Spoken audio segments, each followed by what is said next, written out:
नमस्कार दोस्तों, आपका फिर से स्वागत है हमारी कक्षा के अंदर। आज के कक्षा में हम बात करेंगे हमारी बची हुई इनपुट डिवाइसेस के बारे में। कौन-कौन सी इनपुट डिवाइसेस और है जो हमारे कंप्यूटर को बेहतर कार्य करने में योगदान देती है और हमारे रोज़मर्रा की ज़िंदगी में काम आती है। ठीक है? तो देखो काफ़ी सारे इनपुट डिवाइसेस हैं जिनके बारे में हम जानेंगे, देखेंगे। हम उनको फिज़िकली देखना पसंद करेंगे कि वो कैसी दिखाई देती है, वो कैसे काम करती है, सारी चीज़ें। अगर मैं बता दूँ मोटे-मोटे तौर पर तो काफ़ी सारे इनपुट डिवाइसेस हैं, जैसे कि हमारे स्कैनर हुआ, ठीक है? मिडी डिवाइस हुई अपनी, बारकोड रीडर हुआ, है ना? और काफ़ी सारी ऐसी डिवाइसेस हैं जिनके बारे में हम जानेंगे और देखेंगे वो कैसी दिखती हैं और वो कैसे काम करती हैं।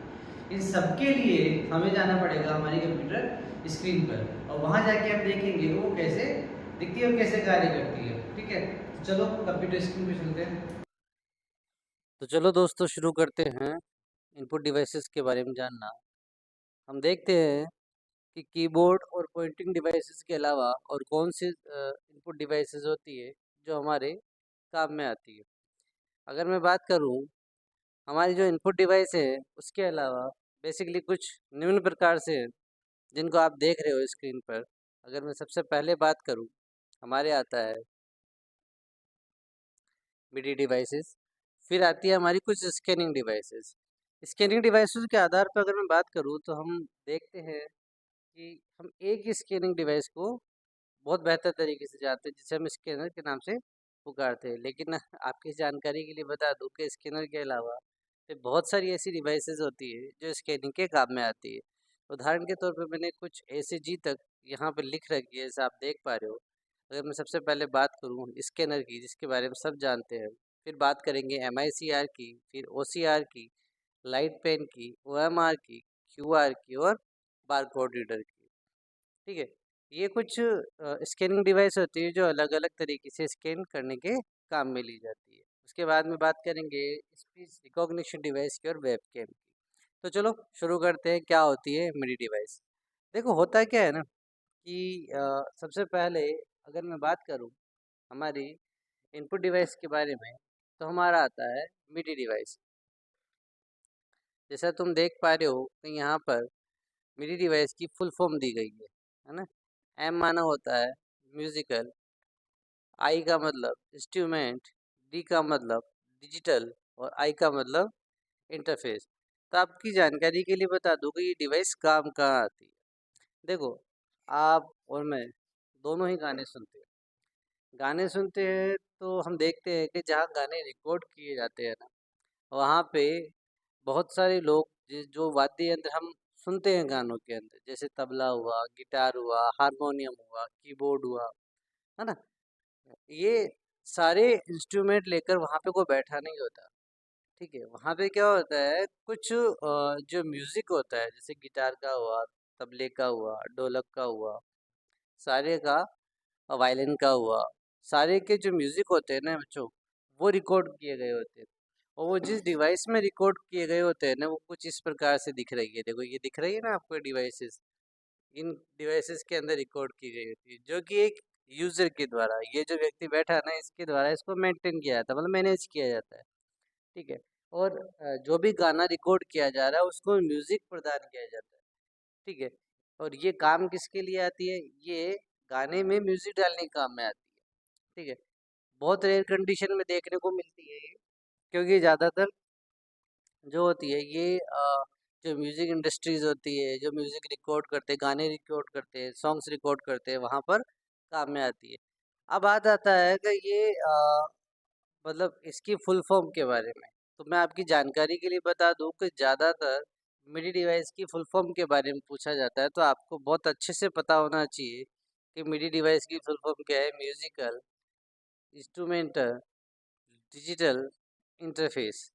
ठीक है ना, ये म्यूजिकल इंस्ट्रूमेंट जो होते हैं ना उनके म्यूजिक को डिजिटली इन्वॉल्व करता है किसके साथ में, सॉन्ग्स के साथ में। तो मिडी डिवाइस के बारे में यही जानकारी अगर मैं बात करूं, फिर से मैं आपको बता दूं कि इसकी फुल फॉर्म ज़्यादा इम्पोर्टेंट है। तो फुल फॉर्म हमें पता होनी चाहिए जिसे म्यूजिकल इंस्ट्रूमेंट डिजिटल इंटरफेस के नाम से जानते हैं। आगे बात करूं स्कैनिंग डिवाइस की, तो देखो आपके सामने वैसे तो बहुत सारी स्कैनिंग डिवाइसेस होती है, लॉट्स ऑफ स्कैनिंग डिवाइसेस होती है, हम रोजमर्रा की ज़िंदगी में देखते भी हैं। लेकिन कुछ स्कैनिंग डिवाइसेस आपके बारे में मैंने बता रखा तो देखो जैसे ये स्कैनर हुआ, है ना, ये अपना जो चेक स्कैन करता है ना, वो हुआ। लाइट पेन हुआ, वो हमारा स्कैनर हुआ। ये आईरिस स्कैनर है, ये फिंगरप्रिंट या हैंड स्कैनर है, ठीक है ना। ये बारकोड स्कैनर, ये फेस स्कैनर, ये सारे ही है ना स्कैनिंग डिवाइसेस के उदाहरण हैं। तो चलो एक एक के बारे में जानते हैं। सबसे पहले बात करो स्कैनर की। तो स्कैनर का मतलब क्या होता है, स्कैनर क्या काम करते हैं हम। तो अगर मैं बताऊं कि स्कैनिंग का काम क्या है, तो देखो दो तरह की हमारे पास में चीज़ें होती है, ठीक है ना। या ये कह सकते हो दो तरह का डाटा होता है ना। एक होता है हार्ड, है ना, दूसरा होता है अपने पास में सॉफ्ट, ठीक है। अब हार्ड और सॉफ्ट में फ़र्क क्या होता है, और ये स्कैनर क्या काम करता है। तो ये स्कैनर क्या काम करता है कि ये जैसे मान लीजिए कोई पेपर हमारे हाथ में है ना, कोई पेपर हमारे हाथ में है। ये फिजिकली है, इस फिजिकली चीज को इलेक्ट्रॉनिकली परिवर्तित करके या डिजिटली परिवर्तित करके ये हमारे कंप्यूटर में प्रविष्ट कराने का कार्य करता है। इसमें ये काम कैसे करता है, तो ये जो आप देख रहे हो प्लेट, इस प्लेट के ऊपर हम हमारी जो भी हार्ड कॉपी, अब देखो हार्ड कॉपी को समझो, हार्ड कॉपी क्या होती है, सॉफ्ट कॉपी क्या होती है। तो देखो मैं बात बताता हूँ। सबसे पहले बात करते हैं अपन हार्ड कॉपी। हार्ड कॉपी किसे कहते हैं, जब कोई भी डेटा, कोई भी चीज हमारे हाथ में होती है, जैसे पेपर के ऊपर होती है, फ्लेक्स में होती है, बैनर के रूप में होती है, वह जिसे हम छू सक रहे हैं और यूज में ले रहे हैं, तो वह कॉपी जो हमारे हाथ में है that is called hard copy, ठीक है। हार्ड कॉपी, या ये कहूँ कि कंप्यूटर से प्रिंटर के जरिए जो पेपर निकल के बाहर आता है ना, उसको हम हार्ड कॉपी के नाम से जानते हैं। आगे बात करूँ मैं सॉफ्ट कॉपी की। किसकी बात करते हैं, अपन बात करते हैं सॉफ्ट कॉपी की। सॉफ्ट कॉपी क्या होती है, तो वो कॉपी जिसपे हम काम तो कर रहे हैं लेकिन छू नहीं पा रहे। जैसे कि अभी मैं काम तो कर रहा हूँ, देखो आपको बता रहा हूँ स्कैनर के बारे में, स्कैनर क्या है, ठीक है। इस पे काम कर रहे हैं लेकिन हम इसे छू नहीं सकते। तो वो जो कॉपी जो कंप्यूटर के अंदर है, हम उस पर काम कर रहे हैं, वो कॉपी क्या कहलाती है, सॉफ्ट कॉपी कहलाती है। तो अगर मैं बात करूँ उनका प्रिंटर स्कैनर क्या काम करता है, तो मैं आपको बता दूं बच्चों, स्कैनर हार्ड कॉपी को, इसको हार्ड, एक मिनट रुकिए,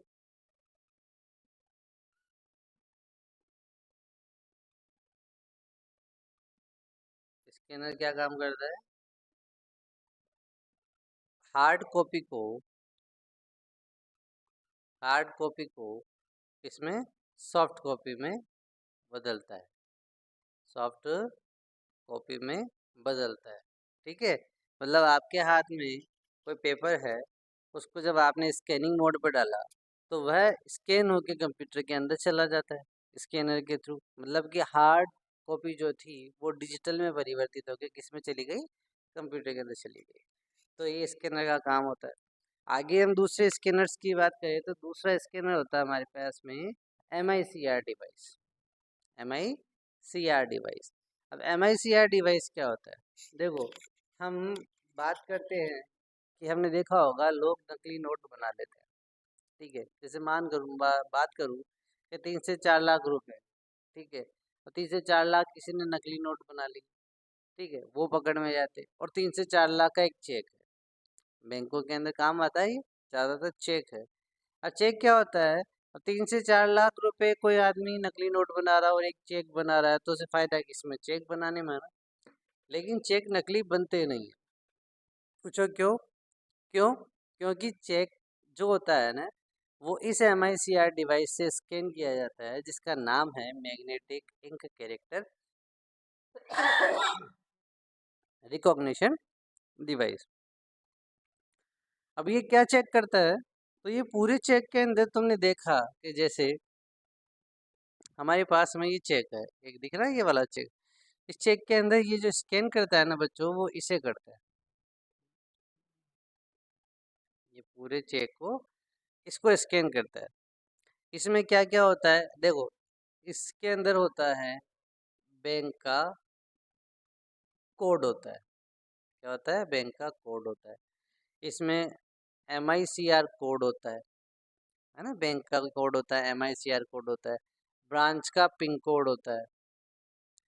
तो ये जिस इंक से बना होता है ना, वो मैग्नेटिक इंक होती है। क्या होती है वो?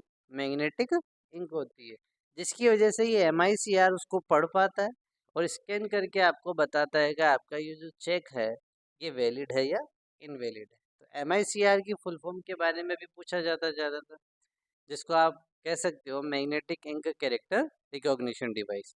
ठीक है, आगे बात करूं तो आगे आता है हमारा OCR। ये होता है ऑप्टिकल कैरेक्टर रिकॉग्निशन डिवाइस। अब OCR देखो ये पेन की तरह है। ये क्या करता है कि ये काम में आता है जब आपको डिजिटली किसी चीज़ को पढ़ना हो या डिजिटली किसी चीज़ को इनपुट करना हो। कई बार क्या होता है, किताबें होती है तो इतना टाइप नहीं कर पाते, तो ये उसको स्कैन करता रहता है। ये स्पेलिंग्स वगैरह हुए, आपके कैरेक्टर हुए, आपके शब्द हुए, उनको चेक करके इनपुट करता रहता है सिस्टम के अंदर। ठीक है, तो देखो ये ऑप्टिकल कैरेक्टर रिकॉग्निशन डिवाइस। ध्यान रखें कि इन सबकी फुल फॉर्म ज़्यादा इंपॉर्टेंट है, तो फुल फॉर्म याद करके रखें, है ना। ये होता है ऑप्टिकल कैरेक्टर रिकॉग्निशन डिवाइस। आगे बात करूँ OMR की, तो हम सभी लगभग लगभग कभी ना कभी कंपटीशन एग्जाम दे चुके हैं। ठीक है, उसके अंदर हमें पहले क्या था कि हमें पेपर हार्ड कॉपी पे देना होता था। कुछ गोले होते थे 4 ABCD करके, जिसमें से जो भी आंसर सही होता था हम उसे करते थे। तो OMR क्या करता है? OMR की फुल फॉर्म देखो पहले तो। OMR की फुल फॉर्म है ऑप्टिकल मार्क रीडर। OMR क्या करता है? जो भी फंक्शन के अंदर होता है, जो भी गोला आपने काला करा है, ये उसे चेक करता है। अब काला करता है किससे? जैसे आपने पेंसिल से करा, आपने ब्लैक पेन काम में लिया। ठीक है, तो ये उसे चेक करता है कि जो आपने काला करा है क्या वो सही है या गलत है। इसमें फंक्शन प्रोग्राम भी होता है कि अगर आप एक से ज़्यादा गोले करते हो तो ये ऑटो रिजेक्ट कर देता है उस क्वेश्चन को। ठीक है, तो OMR क्या होता है? ये OMR सीट को जांचने के काम में लिया जाता है। ठीक है, आगे बात करें जिसमें हम सब लोग जानते हैं और रोज़ ट्रांजेक्शन करते हैं, है ना, जिसको आप QR कोड बोलते हो। पर ज़्यादातर को ये नहीं पता कि QR कोड का फुल फॉर्म क्या होता है। तो QR कोड का फुल फॉर्म होता है क्विक रेस्पॉन्स कोड। ठीक है, इसे आप अपने स्कैनर से, फ़ोन के स्कैनर से या किसी भी टाइप के स्कैनर से स्कैन कर सकते हो और जो ट्रांजेक्शन लेने के काम में आता है। ये इसमें क्या होता है ना, इसमें सामने वाले का पूरा डिटेल होता है कि उसका अकाउंट्स नंबर हुआ, उसका प्रोडक्ट का मतलब जो भी मतलब वो बेच रहा है, जिसकी दुकान है, क्या है, किसके लिए बना है, every details are in the QR code. ठीक है, आगे बात करूँ सेम ऐसा होता है बार कोड।